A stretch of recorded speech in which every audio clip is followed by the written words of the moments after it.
Remembrance unites people of all faiths, cultures, and backgrounds, but it is also deeply personal. O God of love, O King of peace, make wars throughout the world to cease. Our greed and violent ways restrain. Give peace, O God, give peace again. Remember, Lord, your works of old, the wonders that your people told. Remember not our sins' deep stain. Give peace, O God, give peace again. Whom shall we trust but you, O Lord? Where rest but on your faithful word? None ever called on you in. Give peace again. We are now going to honour the fallen. So I'd now like to invite Ben to come up, reading the names of those members of this church who died in the 2 world wars before the 2-minute silence. Thank you, Ben. Names of the fallen, 1914 to 1918. Benjamin Clark, Edwin Koch, Frank Drinkold, John E. Harrison, Carl Norton Levin, MC, George Newton, Henry H. Smith. 1939 to 1945. Morris Collingwood, Stanley Crawford, William Curry, Angus B. Eads, John Taylor Ellis, John J. Headley, Ian Hamilton, Peter Lane, Raymond Martin, Tom McCall, Ronald Wilkin, DSO, William Lucas Walters, John R. Walters, MND, Thomas S. Neal.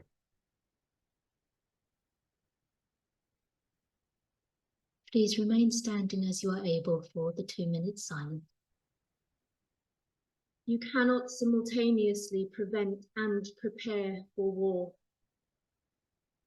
The very prevention of war requires more faith, courage, and resolution than are needed to prepare for war. Albert Einstein, in a letter to Congressman Robert Hale in 1946. I'd now like to invite Ben to come up and read a poem entitled "The Man He Killed" by Thomas Hardy. This was written in 1902. Thank you, Ben.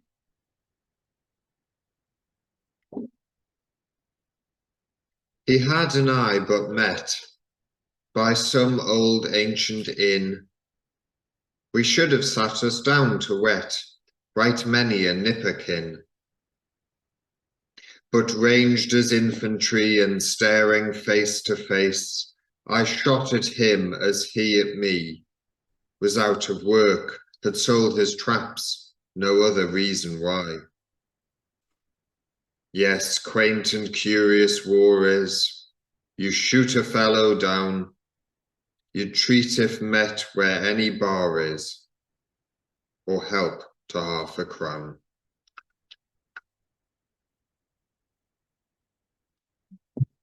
The Man He Killed by Thomas Hardy, written before the First World War.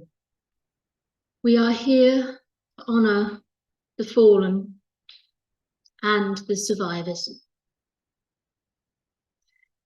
To remember those who have given their very selves for others to have a future.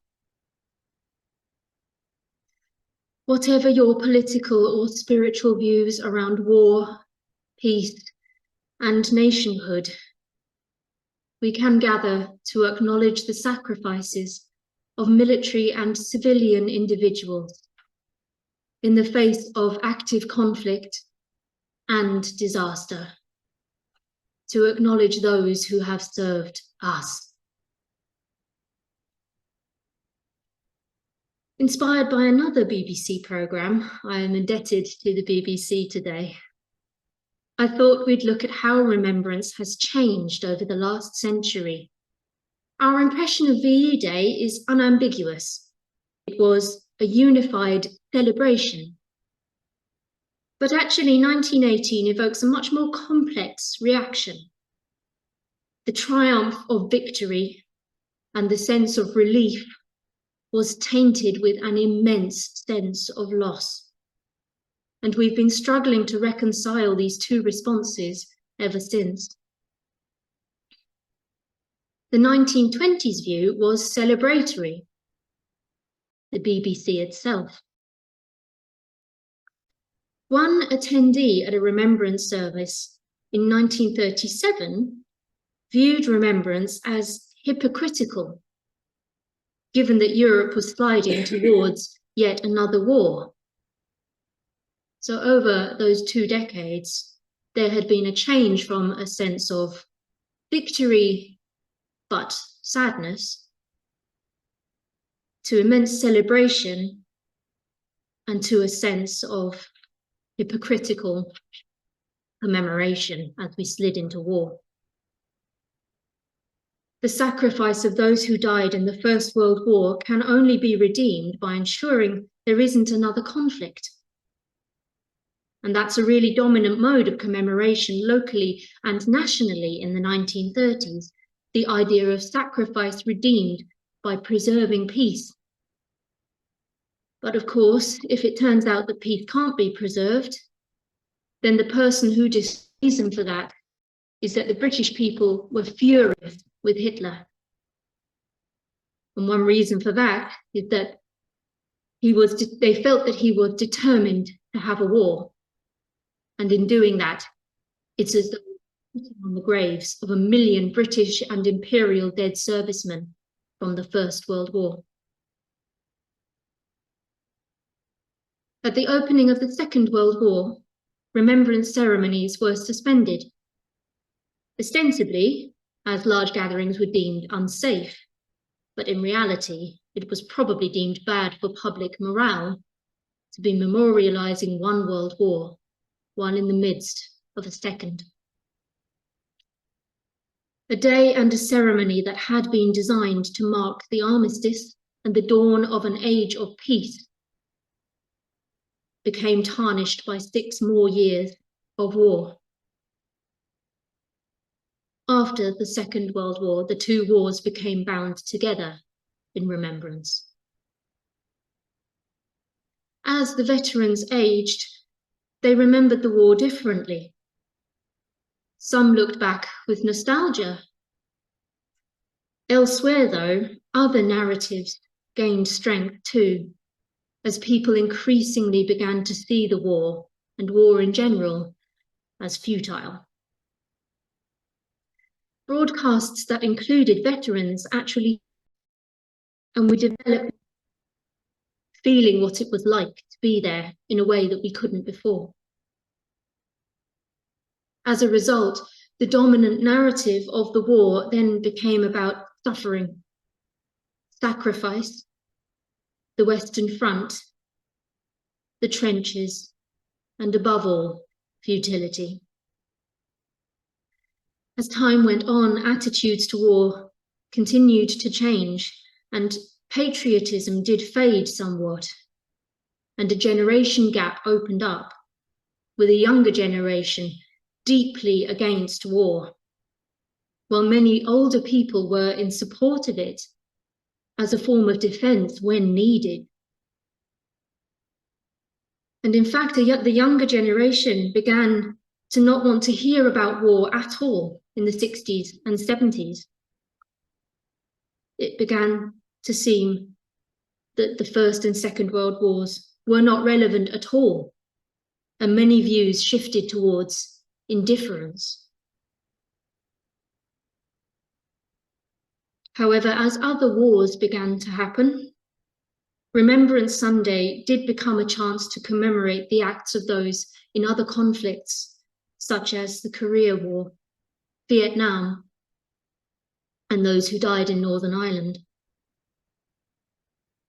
But still, in the 1970s and 80s, remembrance of the First World War remained far less visible than it is now, and cherish the last of the veterans. Perhaps the end of the Cold War exposed older fault lines caused by the First World War. The growth of interest in family history, given a huge boost by the internet, meant people could research their families and explore personal connections with the war. People went to the cenotaph to pay their respects to fallen relatives. They still do, of course, but remembrance is also about the present. It's not just about your dead grandfather, it's about us today, our relationships and aspirations. By the 21st century, a new wave of interest in the First World War really grew. And it was also a time when very few witnesses were still alive. Harry Patch, the last Tommy, shared his memories and opinions in his final decade. He died at the age of, I believe, 111. Well, why the devil couldn't they do that before they lost 500,000 lives? The centenary commemorations in 2018 showed that the First World War does still matter to us as a nation. There's been a surge of community and family-based remembrance. And how would the veterans like us to mark it? Perhaps in the various ways that we bring attention to the lost above all. Were the wars a battle for freedom against tyranny? Remembrance is for the living. One of the ways in which remembrance is constructed is that it's a service that the living do to the dead. But in the end, it's a service that the living do for other people who are living. Whether that's to comfort those who've lost, or to make a statement about what they gave their lives for, or to make a human gesture against the overwhelming futility of our collective endeavour. Because the reality is, we're all going to be forgotten in the end. Dan Snow says that remembrance can be lots and lots of different things with a wide range of meanings. And the meaning is never really fixed or universally agreed on. If you just look at the history we've seen here, the changes that went on during the 20s and 30s and then into the 70s, arguments and debates. Since 1919, there's been a gathering at the cenotaph. Since 1928, the ceremony has been broadcast. We know the hymns, we know the 2-minute silence. But around those fixtures, the world changes and is transformed. So what happens to remembrance in the decades to come? How will we remember them? The First World War will disappear into history. But that may not be a problem. While war continues, there will be casualties, people we want to show our gratitude for service and sacrifice to. And it's a continuum. Our current practices at the cenotaph may have their origins in the First World War, but it continues, and it's important that that remembrance continues. Will we come to see the Somme, Gallipoli, Passchendaele, Jutland, as we do Waterloo and Trafalgar? Long gone struggles faintly recognisable from prints on the walls? Or will the new technology, video, photography, audio, in losses and costs of both wars, then we'll exercise more caution in future. If we forget, we repeat. Words by Dan Snow from the centenary of the end of the First World War. And I couldn't help wondering, will the Ukraine war, as so many others, be absorbed into remembrance commemorations? And will it make a difference if it is, or if it isn't? Certainly many centuries of war haven't prevented yet another world leader from invading another country.